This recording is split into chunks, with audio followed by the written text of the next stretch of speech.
अस्सलाम वालेकुम। Welcome back. आज का हमारा टॉपिक है सेंट्रियोल्स। ये बड़े इंटरेस्टिंग टॉपिक्स हैं जो अब आगे नेक्स्ट स्टार्ट हो रहे हैं ना। बोरिंग टॉपिक नहीं है। सेंट्रियोल्स, पीछे आपने लाइसोसोम्स के बारे में पढ़ा है, गोल्गी ऑपरेटर्स के बारे में पढ़ा है, उससे आगे आ जाते हैं सेंट्रियोल्स। अब सेंट्रियोल्स क्या है? एनिमल्स और बहुत सारे यूनिसेलुलर ऑर्गेनिजम्स, उनके पास एक होलो सिलेंड्रिकल ऑर्गेनेली होती है उनके सेल में, जिसको हम सेंट्रियोल कहते हैं। राइट। अब सेंट्रियोल की यहीं पे आधी बात तो क्लियर होगी कि होलो सिलेंड्रिकल, सिलेंड्रिकल होलो ऑर्गेनेली, इस तरह। ठीक है, इस तरह की होती है वो पिछली साइड पे, सिलेंड्रिकल एंड होलो। इस स्ट्रक्चर को आप कहते हो सेंट्रियोल। Is it clear? ये बहुत सारे नंबर्स में होते हैं, मतलब ऊपर से ना इनकी टिप, अगर हम उसको ऊपर से देखें तो ये हमें ऐसे नजर आएंगे, इनकी टिप नजर आएगी सिर्फ, लेकिन एक्चुअली इनका जो स्ट्रक्चर होता है ना वो इस तरह का होता है। अच्छा, सेंट्रियोल्स क्या है ये?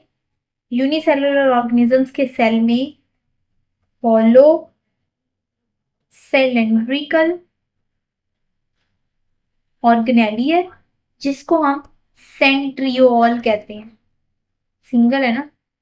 Each centriole is made up of 9 triplets of microtubules। ठीक है, माइक्रोट्यूब्यूल क्या थे पहले पढ़ के आए हैं आप। माइक्रोट्यूब्यूल्स थे मेड अप ऑफ ट्यूब्यूलन प्रोटीन। ठीक है, तो हर सेंट्रियोल में 9 ट्रिपलेट्स होते हैं माइक्रोट्यूब्यूल के। ठीक है, अगला point. Animal cell have 2 centrioles. Animal cell के पास 2 सेंट्रियोल होते हैं। एनिमल सेल्स के पास 2 सेंट्रियोल्स होते हैं। लोकेटेड, अब उनकी लोकेशन क्या है? Located near to exterior surface of nucleus. Location क्या है एनिमल सेल में? कहां पर ये पाए जाते हैं? एक्सटीरियर सरफेस के करीब ऑफ न्यूक्लियस। राइट। अब 2 centrioles are collectively called a centrosome. 2 centriole को इकट्ठा मिलाएं तो वो कहलाते हैं सेंट्रोजोम। राइट। अब इनका फंक्शन क्या है? इनका फंक्शन ये है, their function is to help in formation of spindle fibres. Right. अब आगे स्पिंडल फाइबर्स का फंक्शन क्या है वो भी देख लेते हैं। फाइबर्स,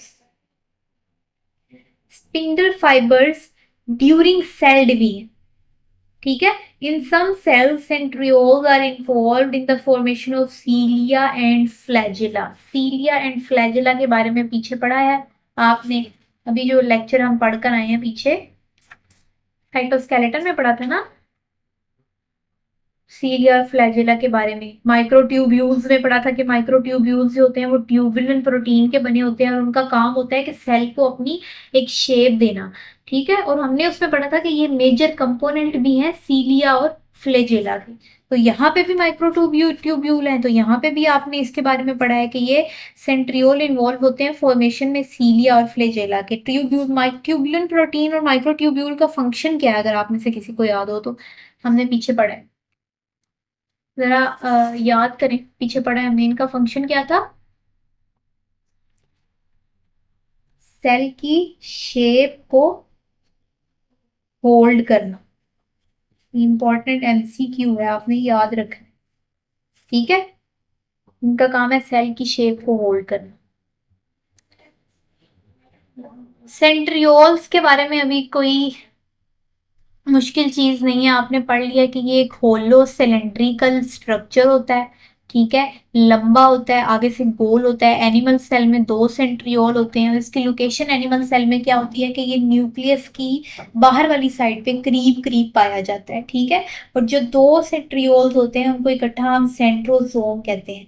इसका फंक्शन होता है कि ये स्पिंडल फाइबर को जो है ये इसको स्पिंडल फाइबर की इंफॉर्मेशन में हेल्प आउट करता है। और दूसरा क्या है कि कुछ सेल में सेंट्रियोल्स जो होते हैं वो इन्वॉल्व होते हैं सीलिया और फ्लैजिला की फॉर्मेशन के लिए।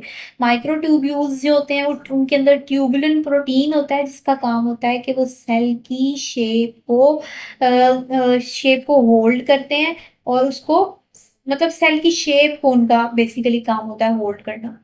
ये जो मैंने पिक्चर ड्रॉ की है अभी, ये इसका साइड व्यू है। जो होलो स्ट्रक्चर होते हैं अगर आप उन्हें ऊपर से देखें तो वो आपको इस तरह के नजर आएंगे, सिर्फ टिप नजर आएगी उनके ऊपर से ऐसे, ठीक है। और अगर जैसे अगर इसका ओवरव्यू लें तो ये आपको ऐसे नजर आएगा,